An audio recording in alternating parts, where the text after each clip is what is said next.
Independent Corrupt Practices and Other Related Offences Commission has confirmed the arrest and detention of DBanjs. Hi, welcome to What's Happening. These are the top 10 stories. At number 1, the Independent Corrupt Practices and Other Related Offences Commission has confirmed the arrest and detention of Mr. Oladipo Daniel Oyebanjo, popularly known as DBanjs, over the investigation of fraud associated with the N-Power program. In line with its mandate, the Commission said it had received numerous petitions on the diversion of N-Power funds running into billions of naira. It noted that several invitations to Mr. Oyebanjo to appear before a team of investigators were ignored and not honored. However, he turned in himself and was taken into custody at the ICPC headquarters on Tuesday, 6 December 2022, and is currently assisting the investigators to unravel the circumstances of the fraud allegations. At number 2, in a viral video which shows that a trigger-happy policeman shot dead a young man at the Niger area of Lagos State. Based on the video going around social media platforms, it was gathered that the young man, identified as Gafaru Buraimo of Happy Land Estate, Niger, went to buy petrol when he was gunned down by an inspector of police. Reacting to the situation via a press release on its official Twitter account at Police NG and signed by the Lagos State Police Public Relations Officer SP Benjamin Hundeyin, the command stated that the officer involved in the shooting has been disarmed and apprehended, and a full-scale investigation has commenced. At number 3, the Federal Capital Territory Police Command has rescued 3 kidnapped victims and commenced investigation into the Tuesday night security breach by armed robbery, shootings, and abduction of a NYSC copper and other persons in the Kubwa relocation estate.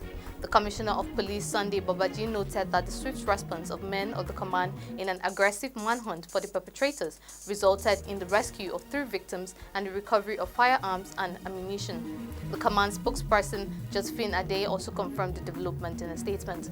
Ade noted that preliminary investigation revealed that at about 7:30 p.m. on December 6th, some armed criminals came into the Kubwa relocation estate, shot 2 victims, one Abel, popularly known as Oshodi, and another Abdul Wahab.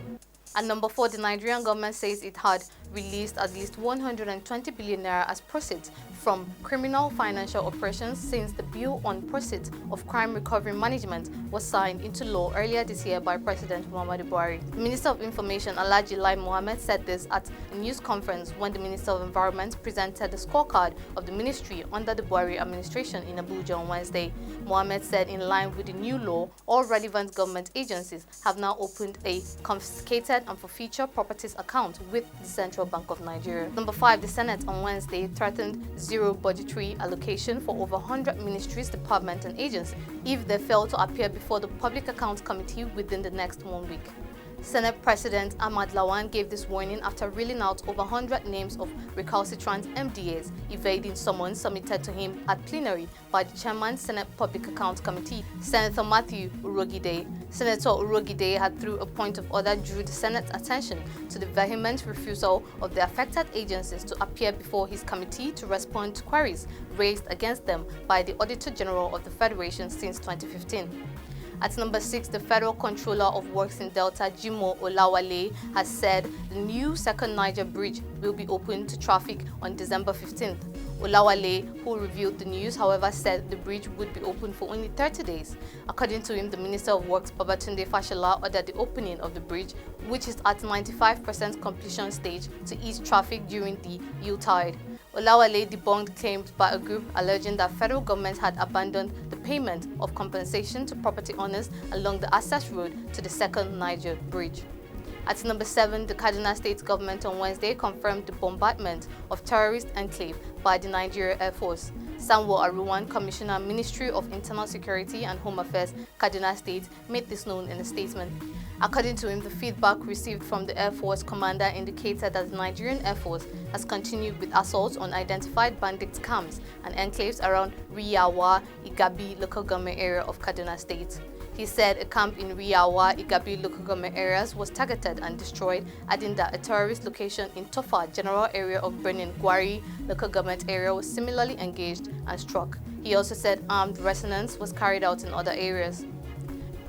At number 8, according to reports, the National Judicial Council has ordered the immediate reinstatement of Justice Rita Ofili Ajumugobia as a judge of the Federal High Court. This was disclosed in a circular issued by the Chief Judge of the court, Justice John Shohu, on December 5th, notifying judges of the court about the development. It was also reported that Justice Ofili Ajumogobia was prosecuted by the Economic and Financial Crimes Commission on a 15-count charge bordering on money laundering and breach of public trust. However, Justice Ambrose Lewis Alagoa of Lagos Division of Federal High Court upheld Ofili Ajumogobia's application to quash the charge and dismiss the allegations against her. At number 9, the Registrar of the Joint Admissions and Matriculation Board, Professor Ishaq Oloyede, has called for the review of relevant civil service laws to address the lacuna bordering on the death of staff on the eve of retirement.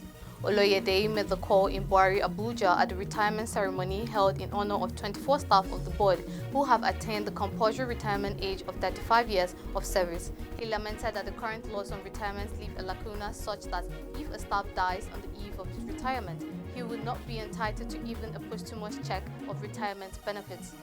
Finally, at number 10, China on Wednesday announced the nationwide loosening of COVID restrictions following protests against the hardline strategy that grew into calls for greater political freedoms.